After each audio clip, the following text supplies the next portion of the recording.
Is now the publisher of Politics Magazine, Jordan Lieberman. Jordan, great to see you. Good to be with you. The president has a tall order here. First of all, I wonder what he's going to say to his base that doesn't want this.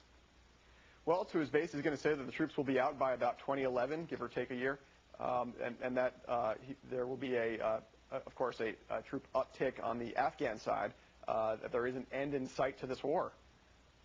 And what about conservatives who have all along said we need a surge, we need a surge, we need to get in there and win this? Do they now go, oh, now we love President Obama, or do they figure out some other way to hate him?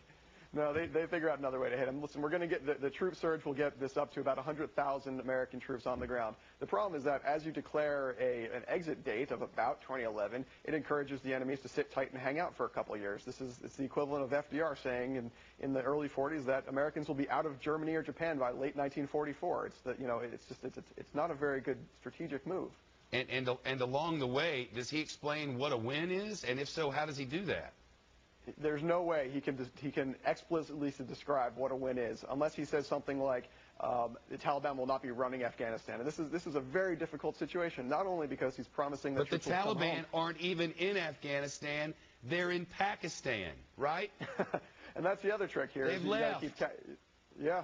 Well, they could come back, of course, if Americans are promising to leave by 2011. The Taliban have proven that they are a patient group of people, and they're willing to sit tight for a couple of years. So what you're saying is he's going to have no answer for his base. Conservatives, even though he's going to give them the answer they want, they're still going to hate him.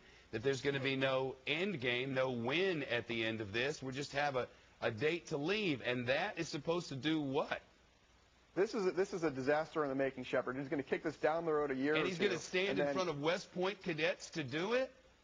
No, he's going to say, I guarantee his speech tomorrow will be fantastic. The problem is in 2011 and 2012 when he's running for re-election and the entire Congress is up for re-election, a third of the Senate's up for re-election, he's going to have to defend this and explain why this troop surge is going to have to continue, or the war has been lost, or what's going on. Or unless it worked like it did for George, the last president, and in the end the troop surge can be seen to be shown as a win, which the last administration was able to do, show the surge as a win, even though we were paying people off to sit on the sideline. Well, sure, and the surge by most experts did win in Iraq. The issue is that there is no record of civil society in Afghanistan the way there is in Iraq. So when you want to create an Afghan military or police force, it's not just like you call up the guys who used to do it. You have to actually create this.